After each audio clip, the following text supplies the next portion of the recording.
going back to the narrative of this country, it's all about consumption, consume. As soon as you get your money, buy what you can. Don't think about Yeah. what we're buying.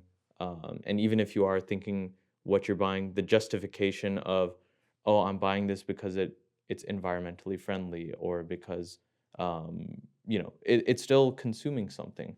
And it's like we as a society just need to learn how to cut back. Yeah. But it's really hard when, especially in this day and age, when you have social media and big tech heavily involved in this space too, that, oh, we're essentially trying to reprogram and influence people to buy things. No, overconsumption is a problem, but I think the root of it is individualism. Like I think every time, I see a problem faced by like the American society, I'm like, oh, what is the root of this?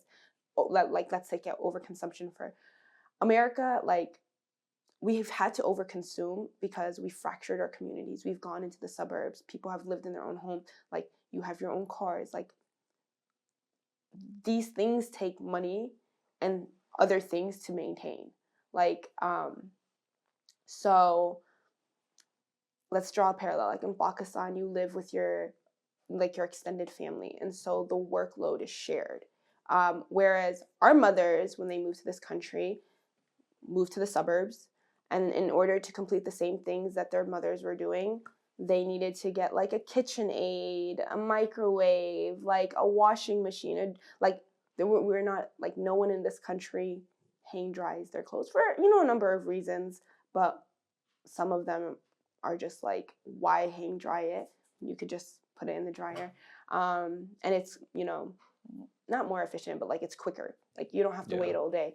And so I think the root of overconsumption in the United States is individualism. And America really prides itself on individualism. It's the reason why they don't want to invest in public transportation, or why I think they don't believe it. I mean, not make any statements for the American government, but yeah, no, people really enjoyed driving by themselves or having a car. They don't want to wait on public transportation, and that's one of the reasons why public transportation has not been funded in this country. People want larger homes because of overconsumption, because of individualism, which is why we're more separated, which, leads, once again, like suburbs lead to the public health crisis of obesity and like mental health, like because there's not third spaces and just, once again, I think the root of America's problems when it comes to the environment and when it comes to other things is the fact that we put so much emphasis on like us as a person and not the community. And I think if the American public shifted to a community lens versus an individualism lens, you would see problems tackled from a more interdisciplinary angle, and they would potentially become solved quicker and in a more efficient fashion. But yeah. I really like that distinction that you made to the root of the environmental problem is from overconsumption. You can draw a direct connection to individualism, and you can look at it overall. I mean, most of the world's perception of America right now is very negative, and it's because we just take care of our own interests, not just from a individual perspective, but the country as a whole, our government, the people that are in power, they're looking out for themselves. Who are my donors? Who's giving me money? And a lot of these donors are fossil fuel companies that still want to, be a functioning business. And maybe they recognize that, if we do net emissions zero by 2050, whatever the hell that means, Yeah.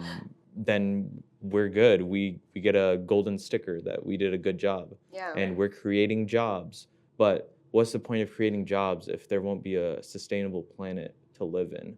And I know you said earlier that 70% of the pollution can be traced back to 100 companies. Mm-hmm. So obviously we can do what we can from a individual lens, but if the main contributors are coming from these companies, it seems like it's a systematic problem. And how do we address these companies? What's the best way? Is there a way? Yeah, yeah. Do we lose hope? Like, You know, that's something I grapple with daily. I'm like, should I just give up? Like, it seems like it's like an insolvable problem. Like, this is it. This is the problem of our generation. It might be the problem to end all problems, right? I fall on the line of like, do what you can as an individual. Obviously, don't make it so extreme that like, I think the problem is that people really like to push like zero waste to a level of like impracticality for certain people. Like if you are living a zero waste lifestyle and it's working for you, like keep doing what you're doing. But for others, like zero waste for you could be just carrying your like emotional support water bottle. Like if that's what you're doing, great. Because once again, like you said, we are not the ones that are yes, we all have an environmental footprint and like an ecological footprint, but like we're not 70% of the emissions are coming from these, you know, large fossil fuel companies. But we also have to understand that we are the consumers and we are the ones buying their products. Like, okay, I'm not telling Exxon to like, you know, produce all of these CO2 emissions, but they are the ones that are like, you know, I'm deciding to drive my car from point A to point B this many times. Like I'm deciding like, oh, I don't want to carpool, or I don't want to take public transportation, or I don't want to walk if that's even an option. I'm also the one deciding like, I don't want to close the lights. I mean, these are all very small things, but it's like, obviously, when one person and then when it becomes like a norm and everyone does it, like that's when you see like large margins. So like I do think that we do have some responsibility as consumers. I'm not putting, you know, I'm still putting most of the pressure and the responsibility on these companies and obviously governmental regulations that need to be changed. Like these lobbyists, I don't care how much money they're putting towards, you know, paying these people, but at the end of the day, like there needs to be some kind of restriction and some kind of accountability because, you know, there needs to be or else we're not going to be here.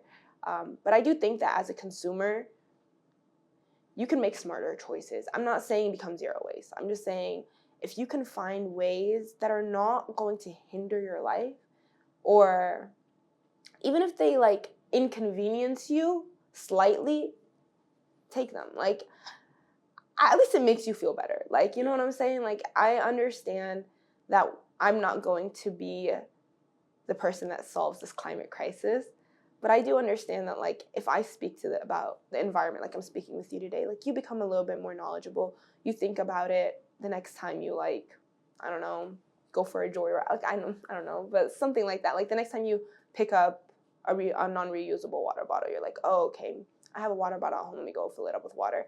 And I understand that that's like a very small thing, and it's not going to put a dent. But I do think we have some sort of responsibility, like maybe thrift instead of, you know, buying a new outfit for whatever event you're coming towards, or I don't know. There's like a number of things, like small things, and honestly, like I think everyone has to determine what level of sustainability they want to implement in their life. But I think some sort of it, and just consistency is the main thing. Like pick something, stay consistent with it. And also education is a really good thing. Like even if you're not doing everything, letting people know, because some people just don't know. Like and giving them that option to choose for themselves. Like, oh, I didn't know that using my car is emitting this much, or you know, I didn't know that there was this route on public transportation that I could take that, you know, is just as effective as driving. So I think, yeah, knowledge is power.